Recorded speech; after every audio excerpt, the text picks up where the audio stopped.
Hello everyone, Nepal online स्कुलमा स्वागत छ।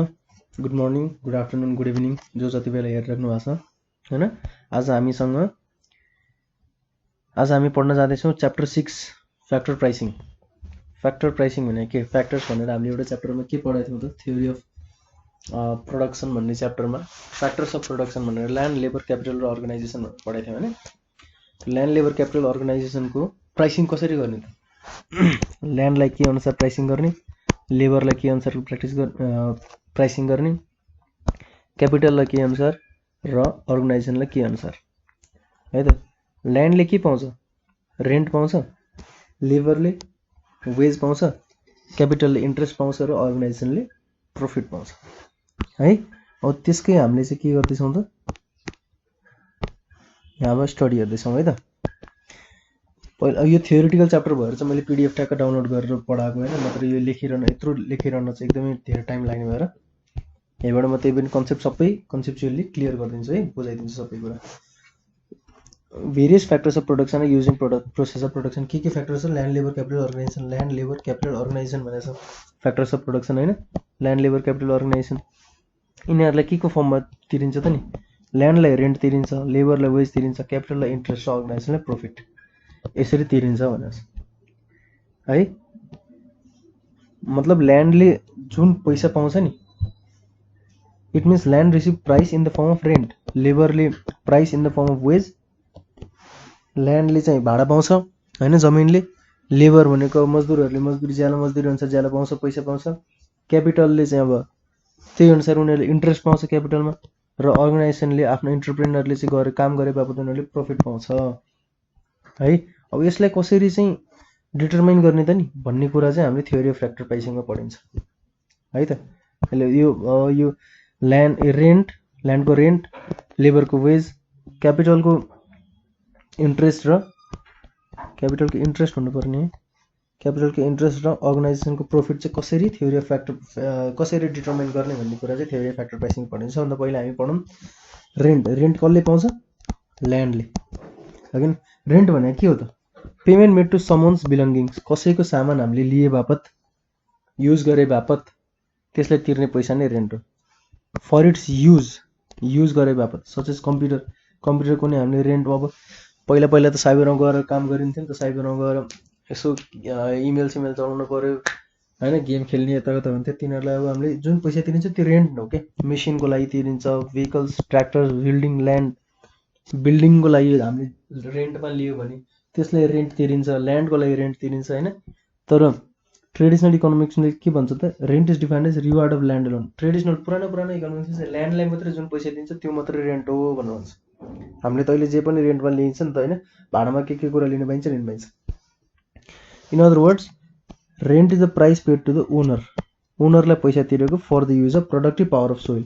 जुन हाम्रो ल्यान्डको प्रोडक्टिभ पावर छ होइन, त्यो ल्यान्डबाट हामीले त्यो ल्यान्डको यति प्रोडक्टिभ पावर छ कि ल्यान्डलाई हामी युज गरेर धेरै प्रोडक्ट्सहरू बनाउन सकिन्छ। प्रोडक्ट्सहरू हरेक कुराको प्रोडक्टिभिटीको लागि ल्यान्ड जरुरी छँदैछ होइन। ल्यान्ड नभएको र केही पनि हुँदैन। प्रोडक्टिभ पावर अफ सोइलको लागि चाहिँ हामीले जुन त्यो ल्यान्डको ओनरले पैसा दिन्छ त्यसलाई रेन्ट भन्छ है त। हाउएभर मोडर्न इकोनोमिक्सले के भन्छ त? ब्रोडर कन्सेप्ट दिएको छ। त्योभन्दा ठुलो अलिकति वाइडर कन्सेप्ट के दिएको छ त भन्दाखेरि, they was that rent arises not only ल्यान्डबाट मात्रै होइन, but also from other factors who supply scarce. जसको सप्लाई चाहिँ सर्टेज छ, एकदम कम छ जसको सप्लाई, तिनीहरूलाई तिर्नेबाट पनि रेन्ट तिर्न सक्छ। तिनीहरूबाट आउने त्यहाँबाट पनि रेन्ट आउन सक्छ, ल्यान्डबाट मात्रै होइन। ड्युरेबल गुड्स भनेको बिल्डिङहरूबाट, भेहिकल्सहरूबाट, युजफुलहरूबाट। जसको सप्लाई चाहिँ के छ त? स्केयर्स छ, एकदम कम छ, ड्युरेबल छ, युजफुल छ, तिनीहरूलाई पैसा तिरिन्छ भने त्यहाँबाट पनि रेन्ट आउँछ। For example rent for vehicles, computers, musical instruments. Many economist have given the view on topic of rent. Some of them are main हाम्रो डेभिड रिकार्डो भन्ने मान्छे छ है।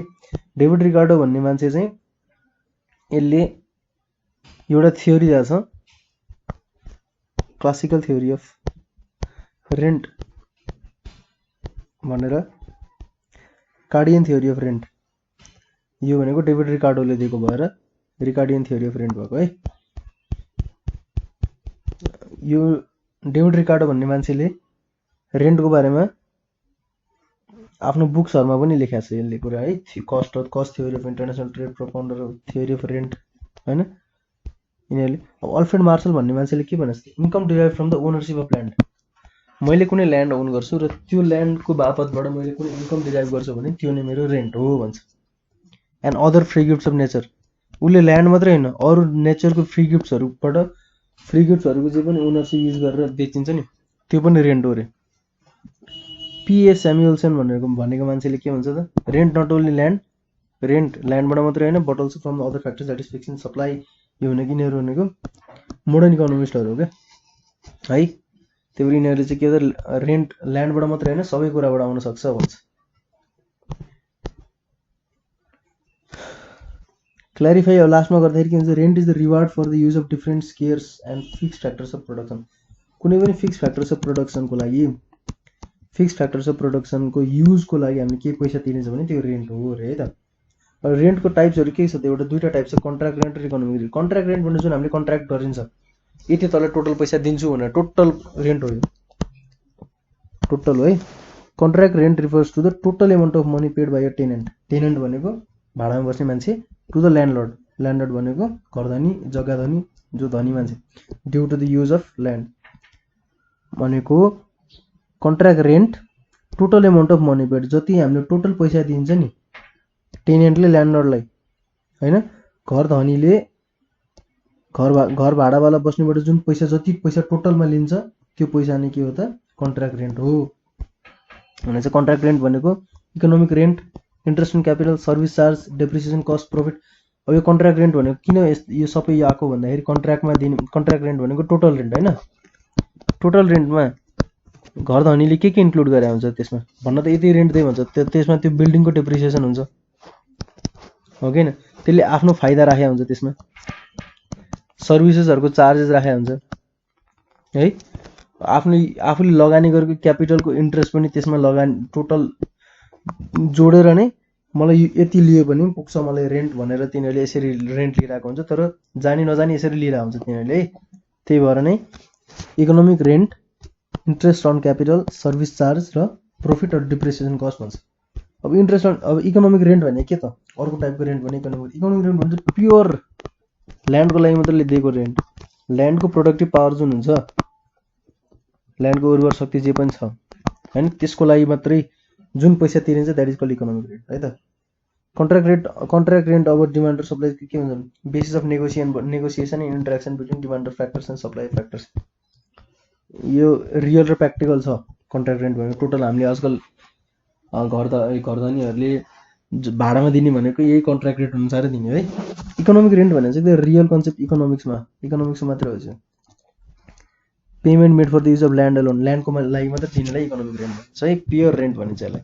Economic rent may be defined as the price paid for the use of original है and indestructible power of soil.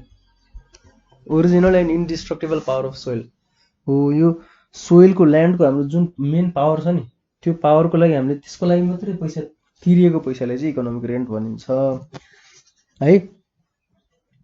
अब यसमा चाहिँ classical इकोनोमिक्सले के भन्छ त, land as original natural features which cannot be destroyed by human efforts. हामीले मान्छेहरूले चाहिँ ह्युमन इफोर्ट्सले गर्दाखेरि ल्यान्ड डिस्ट्रोय कहिले पनि गर्न सकिँदैन भन्छ, त्यसलाई चाहिँ पावर अफ सोइल भनिन्छ है। डेभिड रिकार्डो भन्ने मान्छेले यही भने, economic rent is the price of land, price paid to landlord for the use of original and indestructible power. Original भनेको हाम्रो जुन त्यो ल्यान्डको ओरिजिनल पावर के छ, सुरुदेखिको नेचुरल पावर हो। त्यो नेचुरल पावरहरू ल्यान्डमा हामीले खेती गर्न मनलाई खेती गर्न मिल्छ, बिल्डिङ ठडाउन मनलाई बिल्डिङ ठडाउन मिल्छ, जे पनि गर्न मिल्छ ल्यान्डमा होइन। तर इनडिस्ट्रक्टिबल पावर अफ सोइल भनेको कहिले पनि तोड्न नसकिने पावर्स, यो हामीले कहिले पनि घटाउनै सकिँदैन यसको ल्यान्डको पावर है। इकोनोमिक रेन्ट भनेको के छ, अब अगाडि हामीले के पढाएको थियौँ, कन्ट्र्याक्ट रेन्ट भनेको economic rent plus interest on capital plus profit plus service charges plus depreciation गरेको थियौँ होइन। अब इक्वेसनलाई के भन्छ, यतातिर इकोनोमिक रेन्ट राखेर यो सबै यता कन्ट्र्याक्ट रेन्टबाट घटाइदियो भने इकोनोमिक रेन्ट आयो नि त। कन्ट्र्याक्ट रेन्टबाट minus interest in capital, service charge, profit and depreciation भनेको इकोनोमिक रेन्ट हो rent is the reward gain by scarce factors of production that exceed the minimum cost of the factors. मतलब scarce factor of production हाम्रो अब जुन चाहिँ सर्टेजमा हुन्छ, land limited छ नि हामीसँग होइन, सर्टेजमा छ, यसले पाउने जुन रिवार्ड छ नि, यसले पाउने रिवार्ड भनेको ल्यान्डको लागि हामीले जुन कस्ट तिरिसकेपछिको एक्स्ट्रा रिवार्ड जुन पनि पाउँछ त्यसलाई रेन्ट भनिन्छ, मोडर्न इकोनोमिक्सले भनेको छ है। ग्रस रेन्ट भने कन्ट्र्याक्ट रेन्ट, टोटल रेन्ट है, टोटल रेन्ट। ग्रस रेन्ट र इकोनोमिक रेन्टमा के फरक छ त? ग्रस रेन्ट भने टोटल एमाउन्ट अफ मनी हो, इकोनोमिक रेन्ट भने landlord for the use of natural power of soil only है। Determination of rent, gross rent determine on the basis of demand and supply of factors of production. यो चाहिँ productive power of ल्यान्डले गर्दाखेरि determine गरिन्छ। Components के छ त economic रेन्टको? Interest, capital investment, building, service charge, depreciation, profit. यसमा चाहिँ सबै कुरा हटिन्छ, केही पनि हुँदैन, यो ओन्ली ल्यान्डको मात्रै हुन्छ। मोडर्न कन्सेप्टले के भन्छ त? Total income of all factors. According to modern concept this type of rent भनेको contract rent is a total income of all factors of production भन्छ। तर modern concept of economics rent, economic रेन्टमा चाहिँ के भन्छ? इकोनोमिक रेन्ट भनेको के हो त? मोडर्न कन्सेप्ट अनुसार excess amount of cost of the input use for production. है मैले भने नि इनपुट युजको लागि जे कस्ट लगाइन्छ त्यो कस्टभन्दा बाहेक जे पनि रिवार्ड छ नि, कस्टभन्दा माथिको हामीले जुन प्रफिट भनिन्छ नि, हामीले नर्मल अहिले बिजनेसको भाषामा कस्टभन्दा माथिको जे पनि प्रफिट हुन्छ नि, हो यो प्रफिट चाहिँ इकोनोमिक रेन्ट हो भनेर भन्छ। मार्जिनल ल्यान्डबाट पाइँदैन, obtain from all type of land. Contract rent चाहिँ सबै ल्यान्डबाट पाइन्छ। रिकार्डियन थ्योरी अफ रेन्ट, यसले के भन्छ त? रिकार्डियन थ्योरी, डेभिड रिकार्डो भन्ने मान्छेले के भन्छ त अब थ्योरी रेन्टको बारेमा? उसले के भनेको छ त? Portion of to produce for the earth which is paid to landlord on the account of original and indestructible power of soil भनेर अघि पनि हामीले हेरौँ। रेन्ट यसले चाहिँ के भन्छ त? रेन्ट भनेको एमाउन्ट पेड टु ल्यान्डलर्ड हैन for the original and इन्डिस्ट्रक्टिबल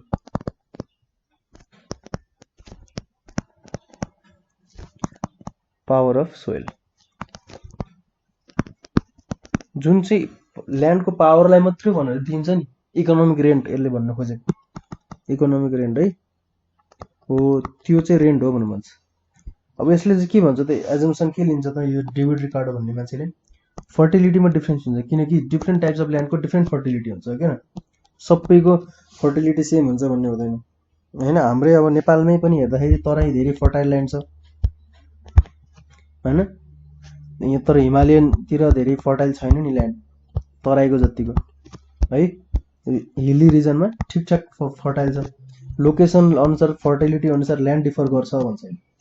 प्रोडक्सनमा difference आउँछ है, ग्रेड ल्यान्डको ग्रेड हुन्छ।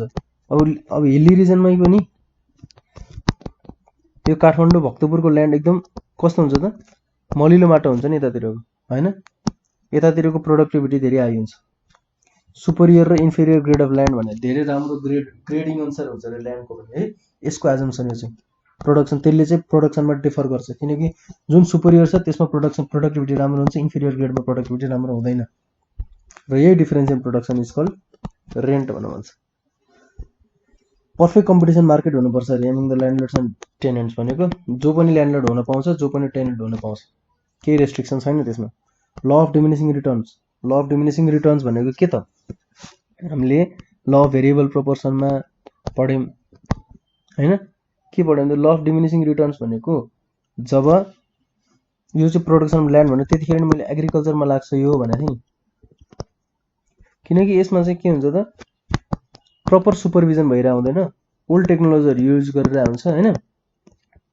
यसले गर्दाखेरि प्रोडक्सन म्याक्सिमम हुन पाउँदैन। प्रोडक्सन म्याक्सिमम हुन नपाएपछि मार्जिनल प्रोडक्ट चाहिँ नेगेटिभ हुन थाल्छ, या मार्जिनल प्रोडक्ट चाहेको अनुसार बढ्न सक्दैन, फल हुन थाल्छ। र टोटल प्रोडक्ट पनि के त? डिमिनिसिङ रेटमा बल्ल बढ्न थाल्छ, पछि गएर फल हुन्छ। त्यो भएर यसले ल अफ डिमिनिसिङ रिटर्नको पनि यहाँ कन्सेप्ट निकाल्यो। No rent land land which just compensate the cost of cultivation is called no rent land. जहाँ चाहिँ टोटल कस्ट जति लाग्छ त्यो कस्ट टोटल कस्ट नै मात्र टोटल कस्टकै पैसा मात्रै बल्ल उठ्छ भने त्यसको रेन्टै हुँदैन भन्छ। किनकि यसले भने अनुसार त रेन्ट भनेको त्यो कस्टभन्दा माथि जति पनि रिवार्ड पाउँछ त्यो भनेको रेन्ट हो भनेछ यसले।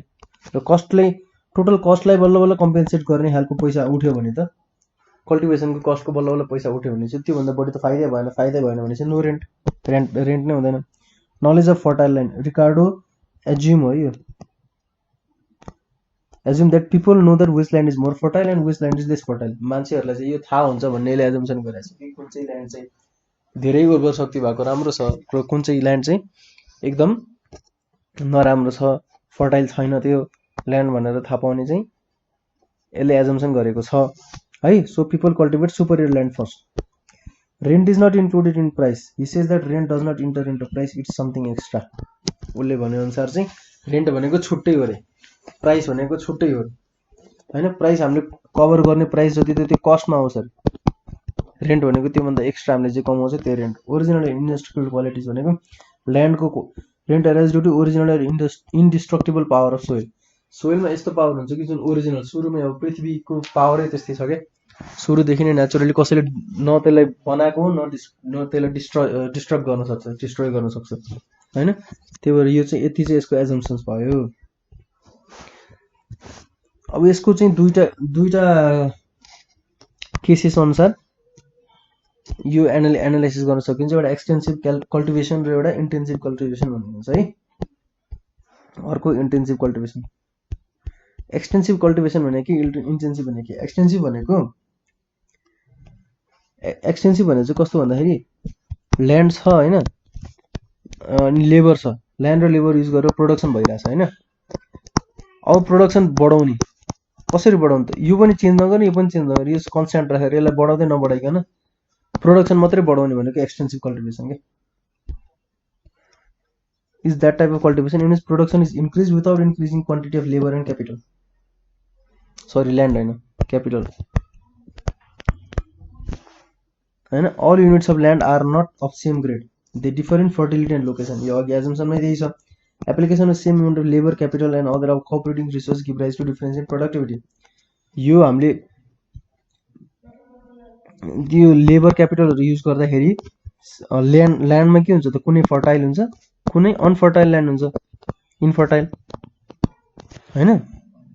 अब त्यसले गर्दा चाहिँ डिफरेन्स इन के आउँछ त, प्रोडक्टिभिटीमा डिफरेन्स आउँछ। एउटा फर्टाइल ल्यान्डमा नि त्यति नै कामदार लगाएर त्यति नै हाम्रो क्यापिटल लगाएर एउटा प्रोडक्ट निकाल्नु र इनफर्टाइल ल्यान्डमा त्यति नै लाउनुमा के हुन्छ त, प्रोडक्टिभिटीमा डिफरेन्स आउँछ भन्छ कि यसले। फरक त भइहाल्छ किनकि फर्टाइल ल्यान्डमा धेरै प्रोडक्टिभिटी हुन्छ, इनफर्टाइल ल्यान्डमा कम प्रोडक्टिभिटी हुन्छ होइन। This difference in productivity or surplus which arises on the superior units of land over inferior units भनेको इकोनोमिक रेन्ट भन्छ यसले। इकोनोमिक रेन्ट भनेको के त, अब यसले भनेअनुसार इकोनोमिक रेन्ट भनेको त जुन चाहिँ सुपरियर रेन्टलाई हामीले पैसा तिरिन्छ र इन्फेरियर रेन्टलाई पैसा तिरिन्छ, इन्फेरियर ल्यान्डलाई पैसा तिरिन्छ, यो दुइटाको डिफरेन्सलाई नै रेन्ट भन्छ भनेको यसले है। अब यहाँ चाहिँ ग्रेड राख्दैछ, एउटा एक्सप्लेनेसन कसरी गरेछ। ग्रेड ABCD चारवटा ग्रेडको ल्यान्ड छ। यिल्ड कति छ त, डिफरेन्स छ कि छैन प्रोडक्टिभिटी। यो लोएस्ट ग्रेड मानिन्छ, लोएस्ट ग्रेडमा जम्मा 15 छ होइन। यसमा हामीले अर्को के पनि राख्न सकिन्छ, कस्ट भनेर राख्ने, कस्ट 15 हो या कस्ट होइन। यसलाई यतिकै पनि ठिक छ किनकि यो इन्फेरियर, सबभन्दा इन्फेरियरको कति छ त 15 छ, सबभन्दा सुपरियरको 50 छ नि। सबभन्दा सुपरियर ल्यान्डको यिल्ड कति छ त 50 छ, यिल्ड भनेको त्यसले कमाएको, र सबभन्दा इन्फेरियरको 15 छ भने यसले के भनेको छ त, डिफरेन्स इन प्रोडक्टिभिटी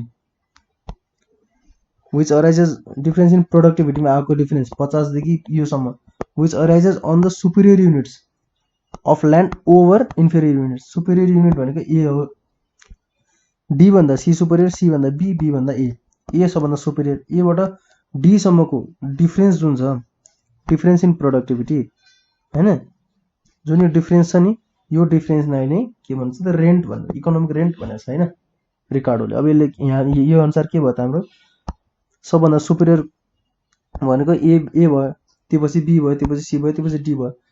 अब यो सबभन्दा सुपेरियरको प्रोडक्टिभिटी 50 छ, इन्फिरियरको 15 छ भनेपछि 50 माइनस 15 35 यसको रेन्ट भयो।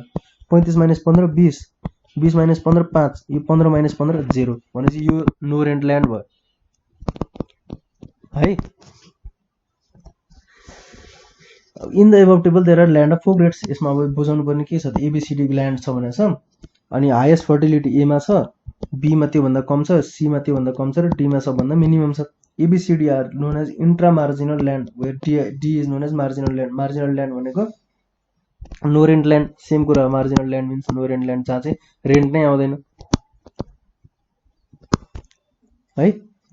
Rent is calculated by deducting the yields of marginal land from each grade of land. Intra marginal land, अब त्यो इन्ट्रामा धेरै त्यो टेक्निकलिटीमा धेरै नजाउँ, बुझ्दाखेरि जुन चाहिँ सुपेरियर ल्यान्ड छ, सुपेरियर ल्यान्डबाट इन्फिरियर ल्यान्डको प्रोडक्टिभिटी घटाउँदाखेरि जे पनि भ्याल्यु आउँछ त्यो चाहिँ रेन्ट हो है। यहाँ पनि ए ग्रेड ल्यान्डले चाहिँ 35 क्विन्टल आएको छ भनेछ, कति त 50 माइनस 15 35। सेम प्रोसिजर्स अर्कोमा आउँदाखेरि 35 माइनस 15 गर्दाखेरि 20 आयो, त्यसपछि 5 आयो, लास्टमा चाहिँ marginal rent as no rent, marginal land as no rent भन्छ है। अब यसलाई हामीले फिगरमा गर्दाखेरि कसरी आयो त, यो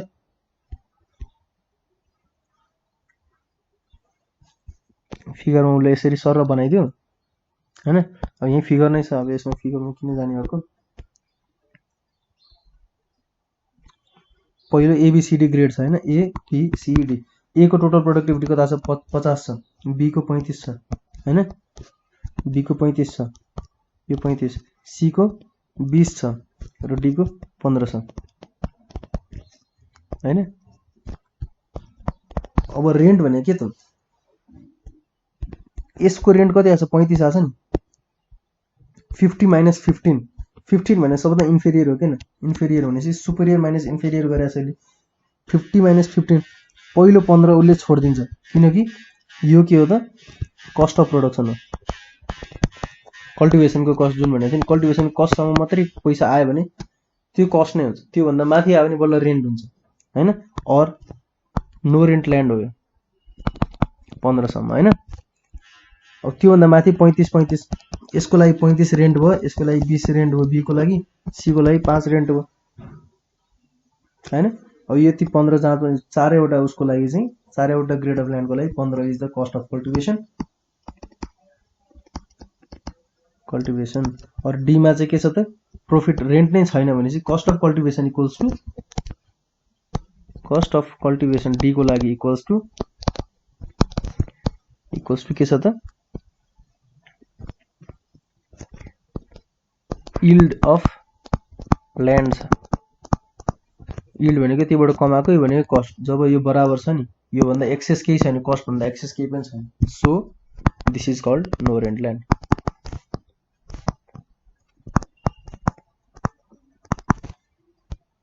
है। अब यसमा रेन्ट नै छैन इन द फिगर, यसमा पनि त्यही छ फिगरमा नि।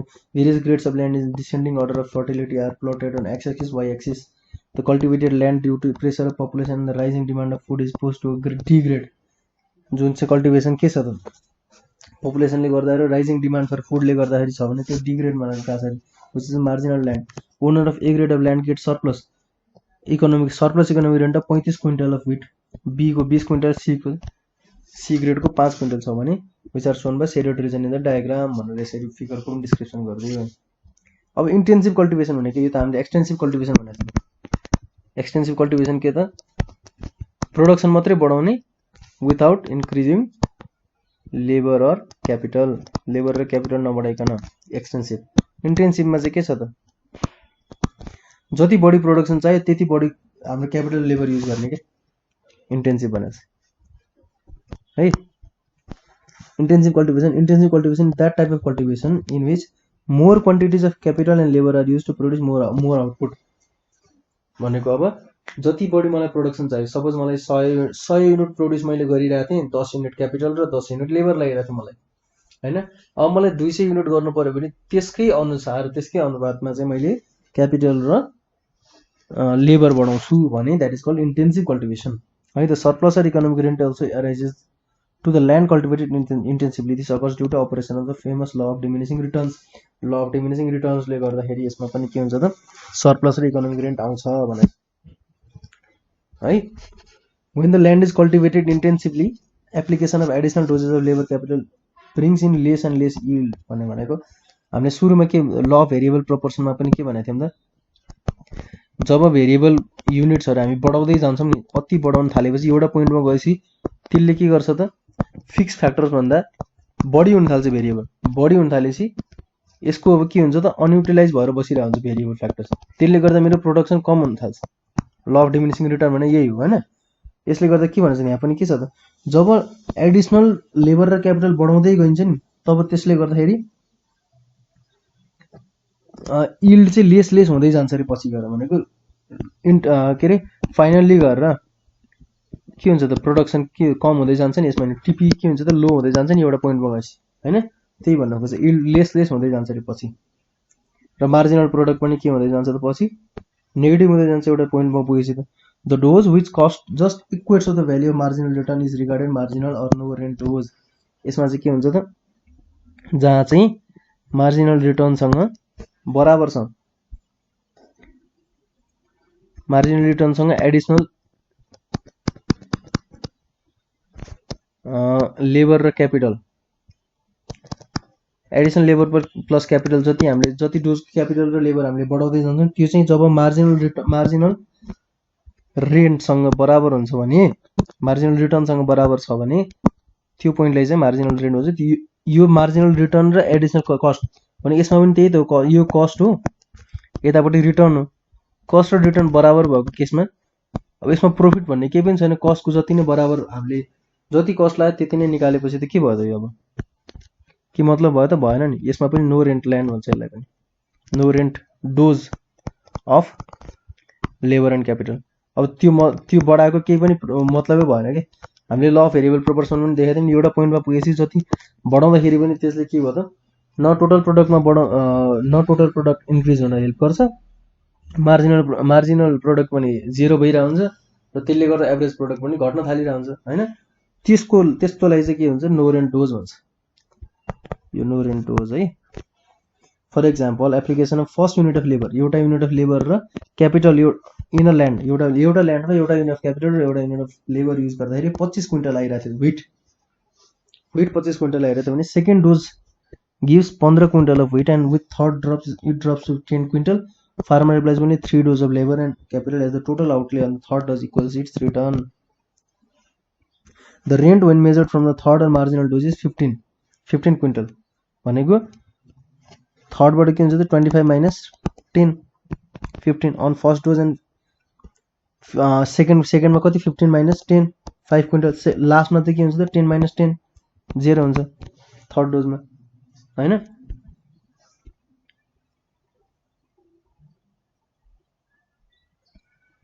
हामीले अघि नै हेरेको जस्तै सेम कन्सेप्ट हो नि पनि यहाँ पनि के भयो त पहिला 50 आइरहेको थियो त्यसको लोएस्टले चाहिँ 15 मात्र लिइरहेको थियो भनेपछि डिफरेन्स कति भयो त 35 मेरो रेन्ट भइरहेको थियो हैन यहाँ पनि एउटा थर्ड डोजले चाहिँ फर्स्ट डोजले 25 क्विन्टल दिइरहेको थियो सेकेन्ड डोजले 15 क्विन्टल दियो थर्ड डोजले 10 क्विन्टल दियो भने यसमा लोएस्ट कति छ 10 छ नि यसमा रेन्ट कति भयो त 25 minus 10 यसमा रेन्ट 15 minus 10 यसमा रेन्ट 10 minus 10 हो के न यहाँ 15 भयो यहाँ 5 भयो यहाँ 0 भयो यो भनेको नो रेन्ट डोज यसले रेन्टै ल्याए हैन भने यो डोज किन बढाउने एडिशनल डोज हैन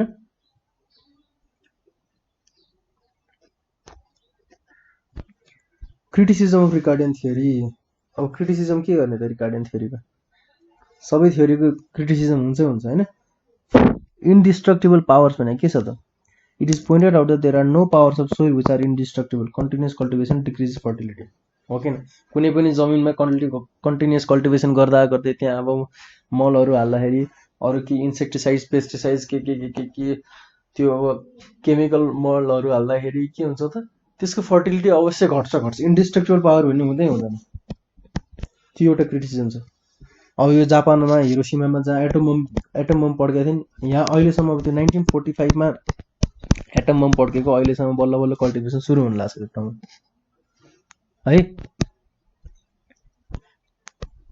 त्यही भएर इन्डेस्ट्रक्टेबल पावर हुँदै हुँदैन, फर्टिलिटी त्यसको अति कम हुन्छ। ए ग्रेड ल्यान्ड फर्स्ट भनेको wrong assumption that A grade land is cultivated first, B grade land is second. US and क्यानाडामा त उल्टो हुँदो रहेछ अरे यसको क्रिटिसिजम लिएर। त हाम्रो नेपालमा चाहिँ अब नेपालमा भन्दाखेरि अब यो के छ त, यो यसको एजम्सन के थियो त, ए ग्रेडमा पहिला प्रोडक्सन गर्ने, कल्टिभेसन गर्ने, त्यसपछि बिमा गर्ने, किनकि त्यसले गर्दाखेरि मेरो रेन्ट बढी आइरहन्छ भन्छ। तर युएस क्यानाडामा त्यस ठ्याक्कै उल्टो हुँदो रहेछ अरे। Equally fertile case according to this theory rent arises due to difference in fertility भनेछ। फर्टिलिटीमा डिफरेन्स आयो भने कि एउटामा 50 आइरहेको थियो इल्ड, अर्कोमा 35 आइरहेको थियो, अर्कोमा 25 आइरहेको थियो, अर्कोमा 10 आइरहेको थियो भनेपछि यसले फर्टिलिटी जनाएको त अनि एबिसिडीले सेम क्यापिटल र लेबर युज गर्दा होइन, एउटै ल्यान्डमा सेम क्यापिटल र लेबर युज गर्दाखेरि एउटै ल्यान्ड डिफरेन्स ए ग्रेडको ल्यान्ड, बी ग्रेडको ल्यान्ड, सी ग्रेडको ल्यान्ड, डी ग्रेडको ल्यान्डमा चाहिँ एउटै क्यापिटल र लेबर लगाउँदाखेरि यति प्रोडक्टिभिटी आउँछ, प्रोडक्सन आउँछ भनेपछि यसको फर्टिलिटीको केस त हो यो होइन। अब सपोज यसमा चाहिँ if all the lands are equally fertile even then rent will be paid. यसमा चाहिँ के भने डिफरेन्स फर्टिलिटी डिफरेन्स छ भने बल्ल रेन्ट पे गर्छ भनेछ। 50 - 10 छ, 35 - 10, 25 - 10 बल्ल रेन्ट पे गर्छ। अब यदि सबैको फर्टिलिटी सेम भयो भने तब पनि रेन्ट तिर्नु पर्यो नि त होइन, रेन्ट नतिरे त केही पनि हुँदैन। So objection of no rent land. No rent land concept imaginary, real वर्ल्डमा भेटिँदैन। कुनै एउटा ल्यान्ड त्यस्तो हुन्छ जहाँ चाहिँ हामीले अब रेन्टै नतिरी काम गर्छ, नो रेन्ट भन्ने काहीँ हुँदैन होइन, प्रफिट नभइकन त कसैले केही दिँदैन। त्यही भएर नो रेन्ट ल्यान्डको concept is imaginary. Rent enter into price according to Ricardo rent is not included in price. Rent चाहिँ प्राइसमा इन्क्लुड गर्दैन, while the rent actually enters into price and it is the part of cost. Rent चाहिँ कस्टको part हो, प्राइसको part होइन भनेर भन्छ यसले। Does not throw light on determination on rent. यो थ्योरीले चाहिँ रेन्ट अराइजेस कसरी हुन्छ भनेर भनेको छ, तर एक्सप्लेन के गर्न बिर्छ त, how the rent is determine. त्यो रेन्ट कसरी डिटर्माइन गर्ने भन्ने बिर्स्यो यसले होइन। रेन्ट किन हुन्छ भनेर चाहिँ भने यसले, तर रेन्ट कसरी हुन्छ, कसरी निकाल्ने रेन्ट भनेर चाहिँ यसले भनेन। No need of separate theory. Determination of रेन्टको लागि त्यो no need of separate. Demand and supply of theory is sufficient for it. Demand र supply of factors of production, supply and demand of factors of production नै sufficient थियो। यो हाम्रो यो चाहिन्थेन अरे, नो सेपरेट थ्योरी। यसले के भनेको छ, नर्मल डिमान्ड सप्लाईकै कुरालाई नि यसले के भनेको छ त, यदि डिमान्ड र supply factors of production, demand धेरै छ भने त्यसको के हुन्छ त, प्राइस धेरै छ भने त्यसको डिमान्ड बढिरहेको हुन्छ, डिमान्ड घटिरहेको हुन्छ, र प्राइस थोरै छ भने त्यो डिमान्ड बढिरहेको हुन्छ होइन। त्यसले नै फरक पारिरहेको हुन्छ नि त रेन्टलाई। नेक्स्ट हाम्रो टपिक छ वेज। वेज हामीले कसलाई तिरिन्छ, wage is paid to labour होइन। Wages are the payment made by firm for the services of labour. Physical service नि हुनसक्छ, मेन्टल सर्भिस पनि हुनसक्छ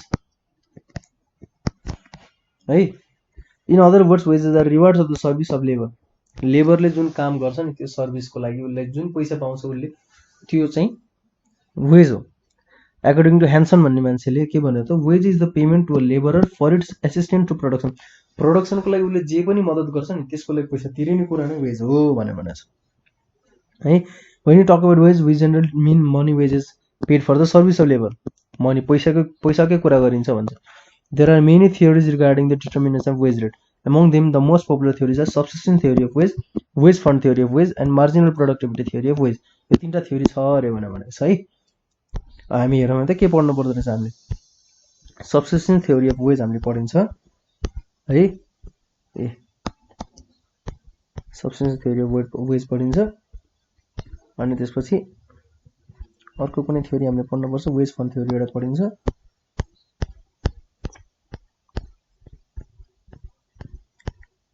त्यो पछि इन्ट्रेस्ट पढिन्छ भनेपछि दुईटा मात्रै थ्योरी पढ्नु पर्दो रहेछ हाम्रो सिलेबसमा है त।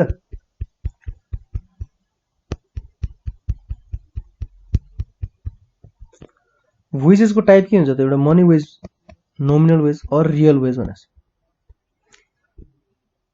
मनी वेज भने के, क्यासमा या पैसाको टर्ममा पाइने कुरा नै मनी वेज भनेको छ। रियल वेज भनेको गुड्स र सर्भिसेसको टर्म्समा पाउने। Plus money wage real wage भनेको जति पनि उसले वेज पाउँछ नि, चाहे त्यो पैसामा पाओस्, चाहे त्यो गुड्स एन्ड सर्भिसमा पाओस्, चाहे त्यो अरू कन्सिडरेसनमा जेमा पनि पाओस्, त्यो नै के हो त रियल वेज हो। अब नोमिनल वेज मनी वेज भनेको wages paid in the form of cash or money is called nominal wage. This type of wage is express in monetary terms. पैसामा मात्र तुलना गर्न सकिन्छ भने that is called money wage. अब suppose एउटा मान्छेलाई, एउटा घरमा काम गरेर मान्छेले पैसा कति दिएको छ त यहाँ यसको अनुसार 20,000 पर मन्थ दिएको छ भने त्यो त्यसको मनी वेज हो है। त रियल वेज भनेर के छ? The payment made to the labourer in terms of goods and services may be called real wage. Goods services it can be defined as the amount of goods and services that the money wage can purchase। ओहो, money wage जुन हामीले पाइन्छ नि, money Wesley किन्न सक्ने क्षमता भएको, किन्न सक्ने गुड्स एन्ड सर्भिसेस जे पनि छ त्यसलाई हामीले रियल वेज भनिन्छ। Any worker may get various facilities along with the money. Money wage सँगै भेरियस अरू फेसिलिटिज पनि पाउँछ भने त्यो पनि रियल वेज भित्र आउँछ है। Free medical aid, housing, vehicles, transportation facilities, free education, opportunity to their children, free uniform. If the market value of these services is added to money wage, real wage is found। real wage भनेको के रहेछ त? real wage भनेको money wage मा plus money value facilities।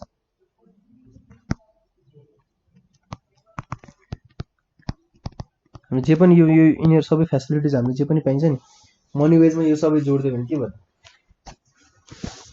त्यो facility त जोड्ने कुरो भएन। फेसिलिटिजको मनी भ्याल्यू के छ त अहिले मार्केटमा हैन? त्यसको एक्ज्याक्ट अहिले पैसामा तुलना गर्दाखेरि त्यसको भ्याल्यू कति बराबरको भ्याल्यू पाइयो भनेर त्यो जोड्यो भने that is called real wage. र लेस गर्ने के त एक्सपेन्सेस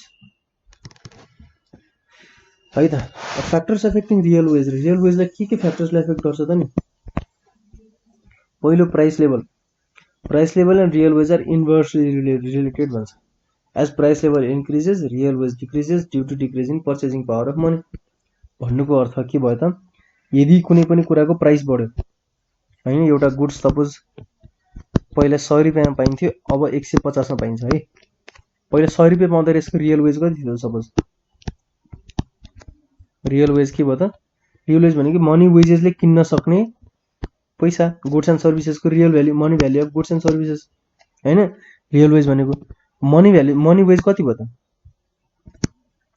मनी वेज 100 भयो किनकि 100 को बराबरको यसले भ्याल्यू किन्न सकेको थियो रियल वेज, सरी। अब यसको त्यसैको प्राइस चाहिँ अब के भयो त? 150 भयो भने यसको के हुन्छ त? अब प्राइस लेभल के भयो त? बढ्यो नि त। रियल वेज घट्छ किनकि पहिला 100 रुपैयाँले किन्न सक्ने गुड्सलाई 100 रुपैयाँले कति एउटा गुड्स किन्न सकिन्थ्यो भने अब त्यसैको लागि 150 ले किन्न पर्यो भनेपछि गुड्स त एउटै आएको हो नि। मनीको गुड्सको प्राइस बढ्यो, प्राइस बढ्नुको मतलब मनीको भ्याल्यू घट्ने हैन। पहिला 100 रुपैयाँले आउने वस्तु पहिला 100 रुपैयाँले केही हामीले किन्न सकिन्थ्यो, अब 150 लाग्यो त्यसलाई भनेपछि त्यसको भ्याल्यू के भयो त? पैसाको भ्याल्यू त मतलब भने 50 रुपैयाँको एक्स्ट्रा पैसा हामीले तिरेनौँ त 50 पहिलाको 100 रुपैयाँको भ्याल्यू र अहिलेको 150 को भ्याल्यू बराबर भयो भनेको अहिले के भयो त? घट्यो नि त यसको भ्याल्यू, मनीको भ्याल्यू घट्यो नि त हो। इन्फ्लेसन भनेको नि यही हो। इन्फ्लेसन भनेको प्राइस बढ्नुलाई मनी भ्याल्यू घट्नुलाई इन्फ्लेसन भनिन्छ।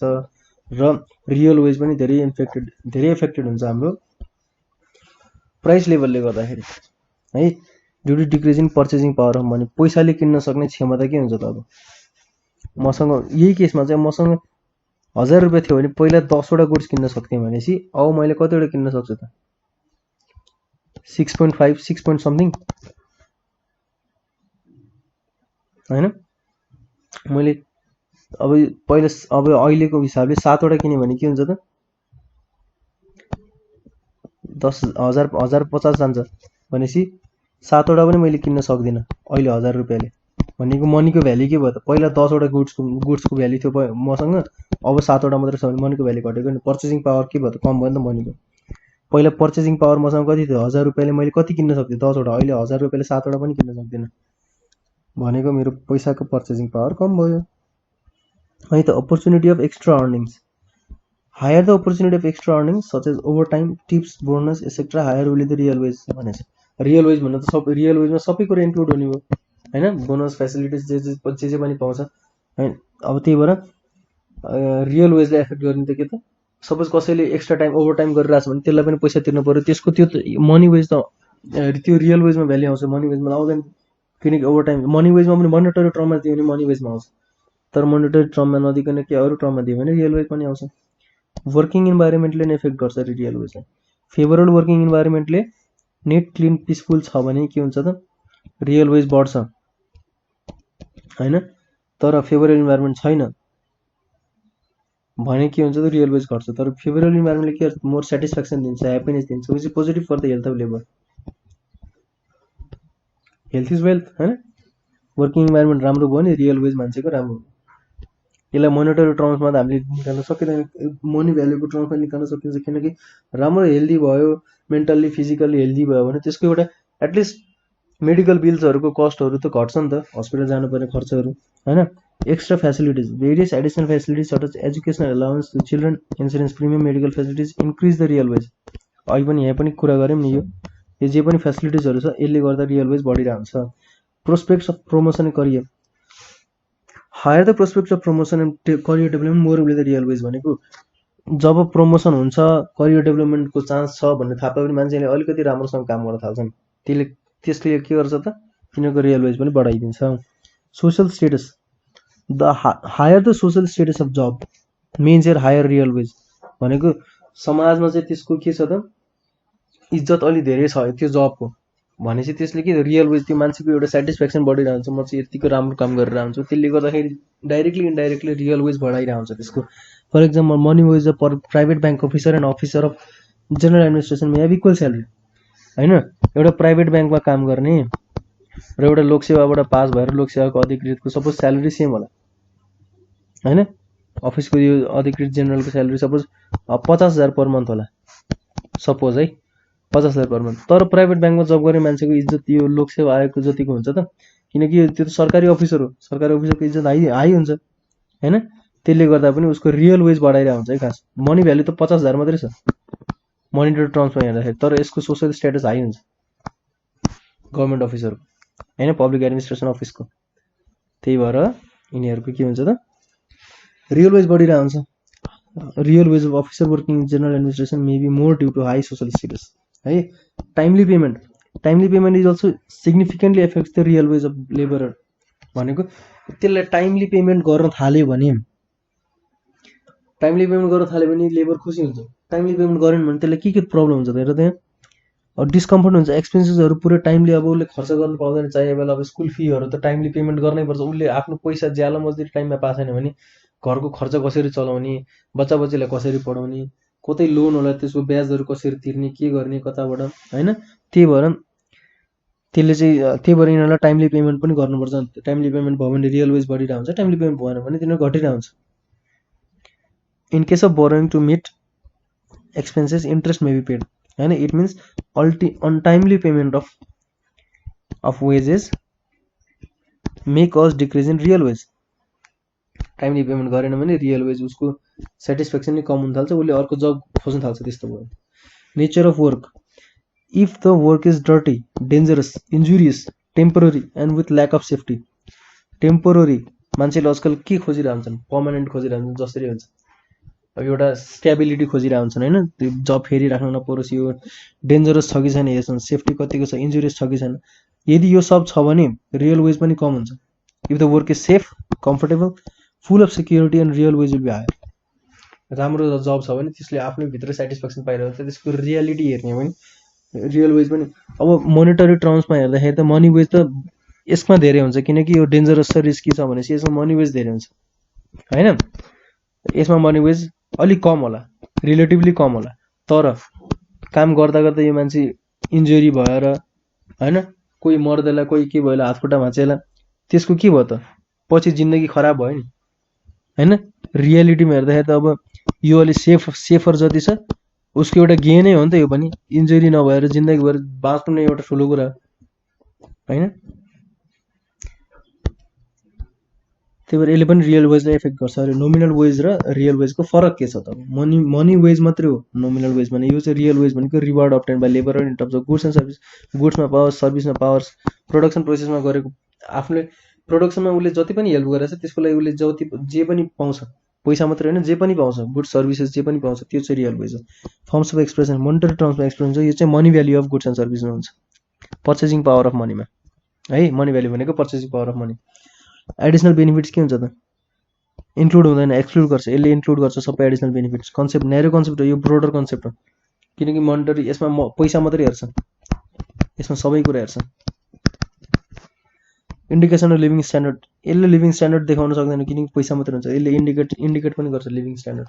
सोसियल स्टेटसहरूको पनि कुरा आयो नि त हामीले अघि हेर्दाखेरि होइन। सब्सिस्टेन्स थियोरी अफ वेज भनेको के हो त?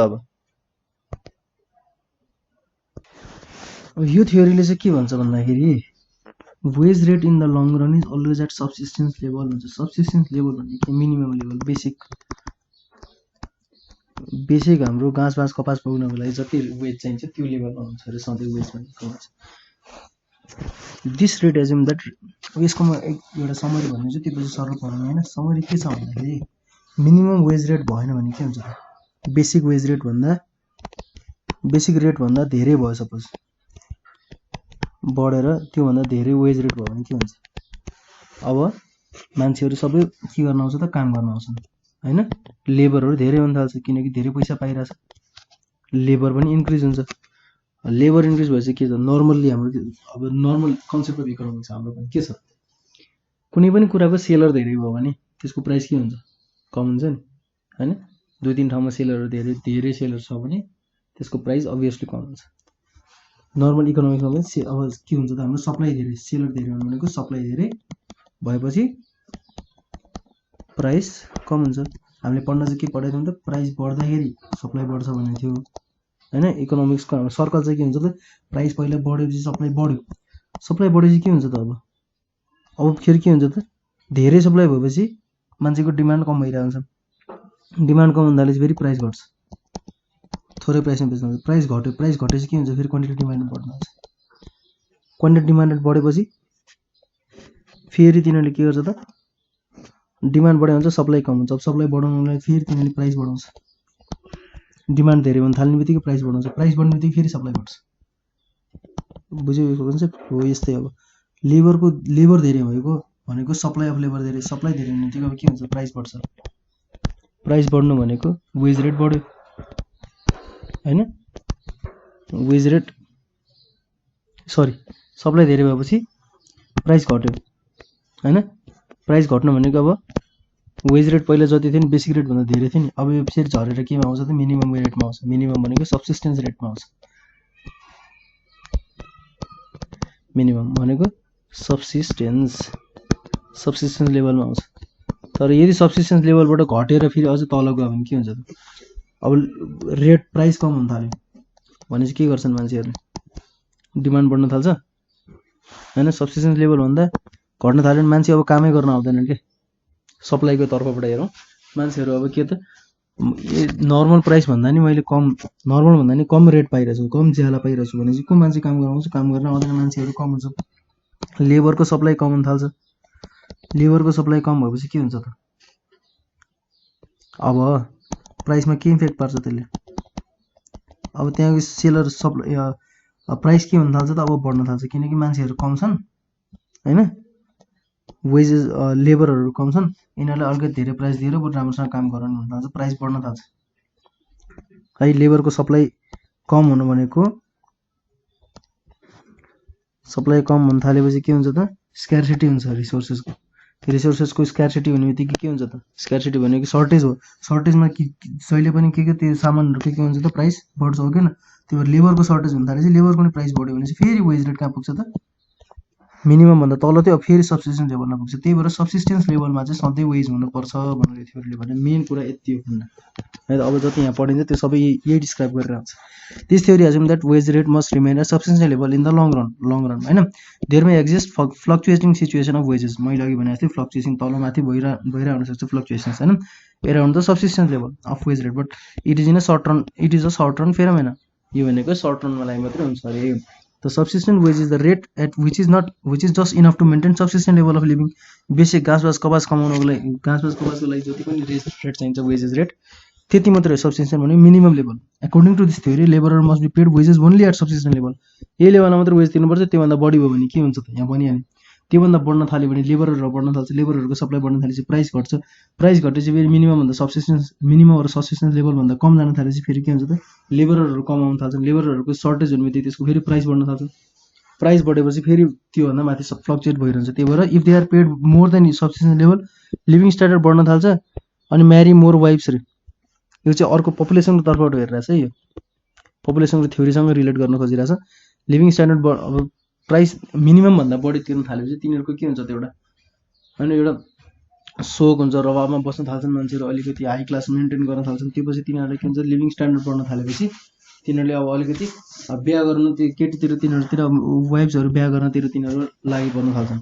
अनि त्यो विल बर्थ मोर चिल्ड्रेन भनेपछि के हुन्छ त पपुलेसन बढ्छ। पपुलेसन बढ्नु भनेको सप्लाई अफ लेबर बढ्नु। फेरि मैले नर्मली के भनेको थिएँ त वेज रेट बढ्यो भने के हुन्छ त वेज रेट बढेपछि मान्छे आफै धेरै काम गर्न आउँछन् भनेको थिएँ। तर यहाँ चाहिँ पपुलेसनसँग रिलेट गरेर will lead to over supply of labour. Since supply of labour is more all labours will not get job and will get ready to work at low rates also, low rate of wage also होइन। मान्छे धेरै हुन थालेपछि के कमै भए पनि दिनु पऱ्यो, कमैमा भए पनि म काम गर्छु भनेर मान्छेहरू आउन थाल्छन् है। यहाँ पनि त्यही छ, सब्सिस्टेन्स लेभलबाट इन्क्रिज इन वेज भयो भने प्रस्परस लाइफ हुन्छ। लाइफ प्रस्परस हुन थालेपछि साइज अफ पपुलेसन बढ्छ, पपुलेसन साइज बढेपछि लेबर सप्लाई बढ्छ, लेबर सप्लाई बढेपछि वेज रेट घट्छ, फेरि घटेर सब्सिस्टेन्स लेभलमै आउँछ। यदि वेज रेट घट्यो भने घटेपछि के अनप्रोस्परस लाइफ भनेपछि decrease in size of population, मान्छेहरूले बिहा गर्न छोड्छ होइन। पपुलेसनसँग रिलेट गर्दाखेरि चाहिँ अब प्रोस्परस लाइफै छैन, तिनीहरूले बिहा गरेर कसलाई कहाँ भनेर के भन्नु पाल्यो होइन। त्यसपछि तिनीहरूले पपुलेसन घट्न थाल्छ, पपुलेसन घटेपछि सप्लाई लेबरको कम हुन थाल्छ, त्यसपछि तिनीहरूको प्राइस लेभल बढेर फेरि सब्सिस्टेन्स लेभल आउँछ घटेपछि। यो चाहिँ सर्कल हो है त, यसमा अरू खासै पढ्नुपर्ने केही छैन। If wage is paid below त्यसको डिस्क्रिप्सन मात्रै छ। क्रिटिसिजम के छ त सब्सिस्टेन्स थ्योरी अफ वेजको provides basis for exploitation of labour. लेबरलाई एक्सप्लोट गर्ने प्रवृत्ति हो यो भन्नुहुन्छ। कस्तो भन्दाखेरि this theory argues that the labourer must be paid at subsistent level whatever be the production of productivity जति होस्, प्रोडक्सन जति होस्, त्यसलाई मिनिमम भन्दा धेरै तिर्नु हुँदैन है भनेर त्यसको चाहिँ के गरिरहेछ त एक्सप्लोटेसन गरिरहेछ है। This argument provides the ground for exploitation of labour. अर्को point subsistent is not the basis of determination. Minimum level चाहिँ डिटर्मिन किन गर्ने त नि। This theory assumes that subsistence is the basis of wage determination, but according to the marginal productivity theory, वेजको marginal productivity थ्योरीले के भन्छ त marginal productivity labour is the main basis of wage determination. लेबरले काम गर्दाखेरि मार्जिनल प्रोडक्टिभिटी जति बढेको छ नि, मार्जिनल प्रोडक्ट भनेको मार्जिनल प्रोडक्टसँग रिलेट गर्न सकिन्छ है। अब त्यो लेबरले एउटा एक्स्ट्रा लेबर राख्दाखेरि एडिसनल प्रोडक्टमा कतिको फरक आउँछ, टोटल प्रोडक्टमा कतिको एडिसनल फरक आउँछ, त्यसलाई नै मार्जिनल प्रोडक्टिभिटी भनौँ। Main basis of wage determination चाहिँ त्यो हुनुपर्छ, न कि मिनिमम हुनु हुँदैन भन्ने भन्छ। बेस्ड अन अनरियलिस्टिक एजम्सन के छ भन्दाखेरि पपुलेसनसँग रिलेट गर्छ कि त्यसले बिहा गर्ने होइन। तर त्यो त पपुलेसनसँग रिलेट नगरे पनि सप्लाईबाट रिलेट गर्दाखेरि पनि हुन्छ नि त। कुनै पनि कुराको सप्लाई धेरै भएपछि के भयो त लेबर प्राइस धेरै बढिरहेछ भने त्यसको सेल गर्ने मान्छेहरू धेरै हुन्छ नि, हो किन। प्राइस केही कुराको धेरै छ भने त्यसको सेलर धेरै हुन्छ। सेलर भनेपछि अब वेज रेट यदि धेरै छ भनेपछि वेजको सेलर को हो त लेबरर आउन थाल्छन्, धेरै आउन थाल्छन्। धेरै आएपछि के हुन्छ त अब कसैले जबै पाउँदैनन्। जब नपाउने मान्छेले के भन्छ म त बरु कम पैसामा नि गरिदिन्छु भन्छ। अब त्यसपछि के हुन्छ इन्डस्ट्रीमा पुरै रेट नै कम हुन थाल्छ। हो यो भएको के खास पपुलेसनसँग रिलेट गर्नु is unrealistic assumption. One sided मात्रै यसले सप्लाईतिर मात्रै हेर्छ कि थ्योरीतिर डिमान्डतिर हेर्दैन लेबरहरूको है। Silent about the roles of trade युनियनले धेरै फरक पार्छ लेबरहरूको केसमा, किनकि at present trade unions may play vital role in the determination of wage and other remuneration. Trade union हाम्रो सङ्घ संस्थाहरू जे पनि छ नि लेबर युनियनहरू, त्यो श्रमको संस्थाहरू हो, तिनीहरूले तिनीहरूको फोर्सले चाहिँ इम्प्लोयर्सहरूले चाहिँ रेट बढाउने घटाउने तिनीहरूको कारणले धेरै भइरहेको छ घट रेट है त। सब्सिस्टेन्स लेभल भ्यारी हुनसक्छ भनेको चेन्ज भइराख्न सक्छ। लेभल अफ सब्सिस्टेन्स चाहिँ पर्सन टु पर्सन डिफर गर्न सक्छ। मेरो लागि सब्सिस्टेन्स भनेको घाँस कपास बाँच्नको लागि मलाई सपोज 1000 रुपियाँ पर मन्थ चाहिन्छ भने कसैलाई 1 लाख रुपियाँ पर मन्थ चाहिएला होइन। त्यो फरक फरक मान्छेहरूबिच चाहिँ फरक फरक लेभल अफ सब्सिस्टेन्स हुन्छ भन्छ। Labour supply is not perfectly elastic, यो पर्फेक्टली इलास्टिक छैन रे। Assumes labour supply perfectly elastic to given rate of subsistence wage भनेको यो पर्फेक्टली इलास्टिक भनेको के, अलिकति चेन्ज आउने बित्तिकै अलिकति चेन्ज आएको हो किन थाहा छैन, तर एकदम इन्फिनिटी चेन्ज आउने होइन। प्राइसको इलास्टिसिटी हामीले के पढ्छ, प्राइसमा अलिकति चेन्ज घट या बढी भयो भने त्यसले डिमान्डमा भयङ्कर धेरै चेन्ज आउँछ, त्यो भनेको पर्फेक्टली इलास्टिक होइन त। अब यहाँ चाहिँ के, यहाँ पनि के भनेको छ त, वेजमा अलिकति घटबड जे भयो हुने बित्तिकै लेबरहरूको सप्लाई र डिमान्डमा चाहिँ एकदम धेरै चेन्ज आउँछ भनेको छ, त्यो चाहिँ पर्फेक्टली इलास्टिक हुँदैन। It is not true in practical लाइफमा है त। अब हामीसँग अर्को थ्योरी छ, that is wage fund theory. यो जेएस मिल कि जोन स्टुअर्ट मिल हो कि के जस्तो लागिरहेछ, जोन स्टुअर्ट मिल भन्ने मान्छेले स्टार्ट गरेको यो थ्योरी होइन। This theory states that a portion of total capital of country is allocated to provide wage of labour. एउटा कन्ट्रीकै पुरै क्यापिटलबाट चाहिँ एउटा हिस्सा चाहिँ के गरे हुन्छ तिनीहरूले, एउटा पार्ट चाहिँ लेबरले प्रदान गरिदिनु है भनेर चाहिँ एउटा सेपरेट गरे हुन्छ भन्छ वेजको फन्ड। भनेपछि एउटा फन्ड एउटा क्रिएट गरेर राखेको हुन्छ अरे कि सरकारले चाहिँ वेजको फन्ड होइन, त्यसलाई वेज फन्ड थ्योरी भन्छ। This theory explains the process of wage determination in a competitive market. Competitive market भनेको सेलरहरू पनि धेरै होस्, लेबरहरू पनि धेरै होस् होइन। This theory states that wages rate is determined on the basis of wage fund on the number of labourers. In this theory wage fund means the part of capital which is allocated by the state for the payment of labour. ज्याला मजदुर गर्ने मान्छेहरूलाई तिर्नलाई भनेर छुट्टै एउटा fund छुट्याएर राखेको, त्यो फन्डबाट चाहिँ मान्छेहरू कति छन्, त्यो फन्डमा कति पैसा छ, त्यो अनुसार डिभाइड गरेर चाहिँ पैसा पेमेन्ट हुन्छ, डिटर्मिनेसन हुन्छ वेजको भनेर भन्छ यसले चाहिँ, यो थ्योरीले चाहिँ होइन। Labourers are the portion of the population and they are active and willing to work at existing wage rate भन्छ। अहिले वेज रेट जति चलिरहेको छ त्यो अनुसार तिनीहरूले काम गर्न तयार हुन्छ भन्छ है त। अब जेएस मिलको वर्डमा भन्दाखेरि के हुन्छ, यो मान्छेले के भनेको छ, wages at any moment are determined by the amount of money in the wage fund. फन्डमा कति पैसा छ, सपोज 1 लाख रुपियाँ छ, टोटल पपुलेसन वेज लेबरहरूको कति पपुलेसन छ, and the number of workers, number of workers कति छ, सपोज 100 जना छ भने वेज रेट के भयो त 1000 भएको भएन, वेज रेट 1000 पर पर्सन हो, यसरी डिटर्मिन गर्ने रे भन्छ कि वेज फन्डले चाहिँ। फन्डमा जति पैसा छ टोटल नम्बर अफ पर्सन कति छ त्यसले फरक पार्छ, त्यसरी नै डिभाइड गरेर वेज रेट निस्किन्छ भने चाहिँ। According to this theory average wage depends upon the 2 factors, wage fund number of workers.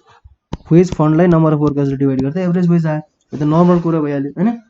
Wage fund and number of workers have inverse relationship रे। वेज फन्ड बढ्यो भने गिभन कन्सेप्ट वेज फन्ड बढ्दाखेरि number of workers have inverse relation. Wage fund बढ्दाखेरि के हुन्छ त inverse relationship भनेको number of wages number of workers घट्नु पर्यो भनेर भन्छ है त। It means wage fund is constant and only number of workers is increase, average wage rate will decrease होइन। फन्ड र नम्बर अफ वर्करले चाहिँ एभरेज वेज रेटमा इन्भर्स रिलेसनसिप पार्छ अरे। वेज फन्ड बढ्यो भने एभरेज यो वेज रेट के हुन्छ त बढ्छ, तर यो वेज फन्ड चाहिँ कन्स्ट्यान्ट भएर नम्बर अफ वर्कर्स मात्रै बढ्यो भने के, नम्बर अफ वर्कर्स बढ्यो भने के हुन्छ, एभरेज वेज रेट कम हुन्छ हो कि न।